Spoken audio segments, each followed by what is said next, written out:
Book 5. The Discovery. Chapter 1. Wherefore is light given to him that is in misery? One evening, about 3 weeks after the funeral of Mrs. Yeobright, when the silver face of the moon sent a bundle of beams directly upon the floor of Clem's house at Alderworth, a woman came forth from within. She reclined over the garden gate, as if to refresh herself awhile. The pale lunar touches which make beauties of hags lent divinity to this face, already beautiful. She had not long been there when a man came up the road, and with some hesitation said to her, "How is he to-night, ma'am, if you please?" "He is better, though still very unwell, Humphrey," replied Eustacia. "Is he light-headed, ma'am?" "No, he is quite sensible now." "Do he rave about his mother just the same, poor fellow?" continued Humphrey. "Just as much, though not quite so wildly," she said in a low voice. "It was very unfortunate, ma'am, that the boy Johnny should ever have told him his mother's dying words about her being broken-hearted and cast off by her son. 'Twas enough to upset any man alive." Eustacia made no reply beyond that of a slight catch in her breath, as of one who fain would speak but could not, and Humphrey, declining her invitation to come in, went away. Eustacia turned, entered the house, and ascended to the front bedroom, where a shaded light was burning. In the bed lay Clem, pale, haggard, wide awake, tossing to one side and to the other, his eyes lit by a hot light, as if the fire in their pupils were burning up their substance. "Is it you, Eustacia?" he said, as she sat down. "Yes, Clem. I have been down to the gate. The moon is shining beautifully, and there is not a leaf stirring." "Shining, is it? What's the moon to a man like me? Let it shine. Let anything be, so that I never see another day. Eustacia, I don't know where to look. My thoughts go through me like swords. Though, if any man wants to make himself immortal by painting a picture of wretchedness, let him come here." "Why do you say so?" "I cannot help feeling that I did my best to kill her." "No, Clem." "Yes, it was so. It is useless to excuse me. My conduct to her was too hideous. I made no advances, and she could not bring herself to forgive me. Now she is dead. If I had only shown myself willing to make it up with her sooner, and we had been friends, and then she had died, it wouldn't be so hard to bear. But I never went near her house, so she never came near mine, and didn't know how welcome she would have been. That's what troubles me. She did not know I was going to her house that very night, for she was too insensible to understand me. If she had only come to see me! I longed that she would, but it was not to be." There escaped from Eustacia one of those shivering sighs which used to shake her like a pestilent blast. She had not yet told. But Yeobright was too deeply absorbed in the ramblings incidental to his remorseful state to notice her. During his illness he had been continually talking thus. Despair had been added to his original grief by the unfortunate disclosure of the boy who had received the last words of Mrs. Yeobright, words too bitterly uttered in an hour of misapprehension. Then his distress had overwhelmed him, and he longed for death as a field-labourer longs for the shade. It was a pitiful sight of a man standing in the very focus of sorrow. He continually bewailed his tardy journey to his mother's house, because it was an error which could never be rectified, and insisted that he must have been horribly perverted by some fiend not to have thought before that it was his duty to go to her, since she did not come to him. He would ask Eustacia to agree with him in his self-condemnation, and when she, seared inwardly by a secret she dared not tell, declared that she could not give an opinion, he would say, "That's because you don't know my mother's nature. She was always ready to forgive if asked to do so, but I seemed to her to be as an obstinate child, and that made her unyielding. Yet not unyielding, she was proud and reserved, no more. Yes, I can understand why she held out against me so long. She was waiting for me. I dare say she said 100 times in her sorrow, what a return he makes for all the sacrifices I have made for him. I never went to her. When I set out to visit her it was too late. To think of that is nearly intolerable. Sometimes his condition had been one of utter remorse, unsoftened by a single tear of pure sorrow, and then he writhed as he lay, fevered far more by thought than by physical ills. If I could only get one assurance that she did not die in a belief that I was resentful, he said one day when in this mood, it would be better to think of than a hope of heaven. But that I cannot do. You give yourself up too much for this wearying despair, said Eustacia. Other men's mothers have died. That doesn't make the loss of mine less. Yet it is less the loss than the circumstances of the loss. I sinned against her, and on that account there is no light for me. She sinned against you, I think. No, she did not. I committed the guilt, and may the whole burden be upon my head. I think you might consider twice before you say that, Eustacia replied. Single men have, no doubt, a right to curse themselves as much as they please, but men with wives involve too in the doom they pray down. I am in too sorry a state to understand what you are refining on, said the wretched man. Day and night shout at me, you have helped to kill her. But in loathing myself I may, I own, be unjust to you, my poor wife. Forgive me for it, Eustacia, for I scarcely know what I do. Eustacia was always anxious to avoid the sight of her husband in such a state as this, which had become as dreadful to her as the trial scene was to Judas Iscariot. It brought before her eyes the spectre of a worn-out woman knocking at a door which she would not open, and she shrank from contemplating it. Yet it was better for Yeobright himself when he spoke openly of his sharp regret, for in silence he endured infinitely more, and would sometimes remain so long in a tense brooding mood, consuming himself by the gnawing of his thought, that it was imperatively necessary to make him talk aloud, that his grief might in some degree expend itself in the effort. Eustacia had not been long indoors after her look at the moonlight, when a soft footstep came up to the house, and Thomason was announced by the woman downstairs. Ah, Thomason, thank you for coming tonight, said Clym when she entered the room. Here am I, you see. Such a wretched spectacle am I that I shrink from being seen by a single friend, and almost from you. You must not shrink from me, dear Clym, said Thomason earnestly, in that sweet voice of hers which came to a sufferer like fresh air into a black hole. Nothing in you can ever shock me or drive me away.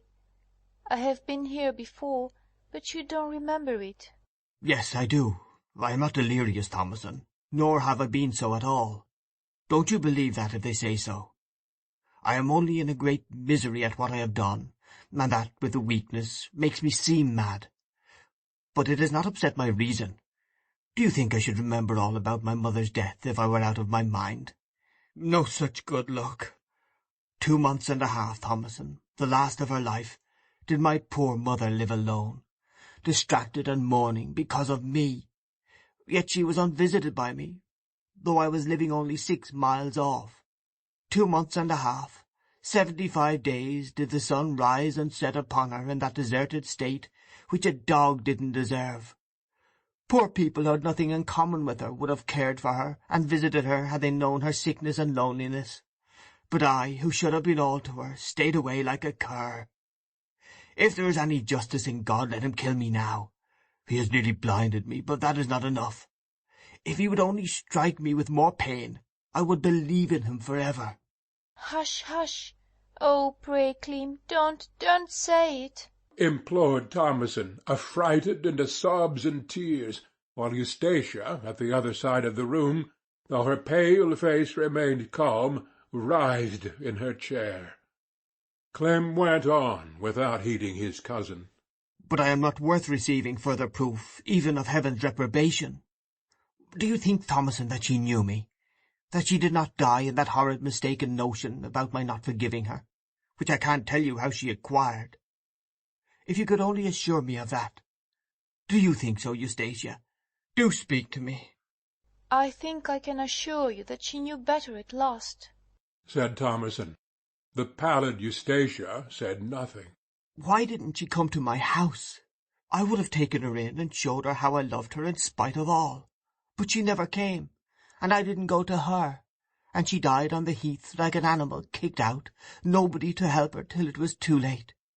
If you could have seen her, Thomason, as I saw her, a poor dying woman lying in the dark upon the bare ground, moaning, nobody near, believing she was utterly deserted by all the world, it would have moved you to anguish. It would have moved a brute. And this poor woman, my mother. No wonder she said to the child, "You have seen a broken-hearted woman." What a state she must have been brought to say that, and who can have done it but I? It is too dreadful to think of, and I wish I could be punished more heavily than I am. How long was I what they called out of my senses? A week, I think. And then I became calm. Yes, for 4 days. And now I have left off being calm. But try to be quiet, please do, and you will soon be strong. If you could remove that impression from your mind. Yes, yes, he said impatiently. But I don't want to get strong. What's the use of my getting well? It would be better for me if I die, and it would certainly be better for Eustacia. Is Eustacia there? Yes. It would be better for you, Eustacia, if I were to die. Don't press such a question, dear Clym. Well, it really is but a shadowy supposition, for unfortunately I am going to live. I feel myself getting better. Thomason, how long are you going to stay at the inn, now that all this money has come to your husband? Another month or 2, probably, until my illness is over. We cannot get off till then. I think it will be a month or more. Yes, yes, of course. Ah, Cousin Tamsy, you will get over your trouble. 1 little month will take you through it, and bring something to console you. But I shall never get over mine, and no consolation will come. Clym, you are unjust to yourself. Depend upon it, Aunt thought kindly of you. I know that if she had lived, you would have been reconciled with her. But she didn't come to see me, though I asked her, before I married, if she would come. Had she come, or had I gone there, she would never have died saying, "I am a broken-hearted woman cast off by my son. My door has always been open to her. A welcome here has always awaited her. But that she never came to see." You had better not talk any more now, Clym, said Eustacia faintly from the other part of the room, for the scene was growing intolerable to her. Let me talk to you instead, for the little time I shall be here. Thomason said soothingly. Consider what a one-sided way you have of looking at the matter, Clym. When she said that to the little boy, you had not found her and taken her into your arms, and it might have been uttered in a moment of bitterness. It was rather like Aunt to say things in haste. She sometimes used to speak so to me.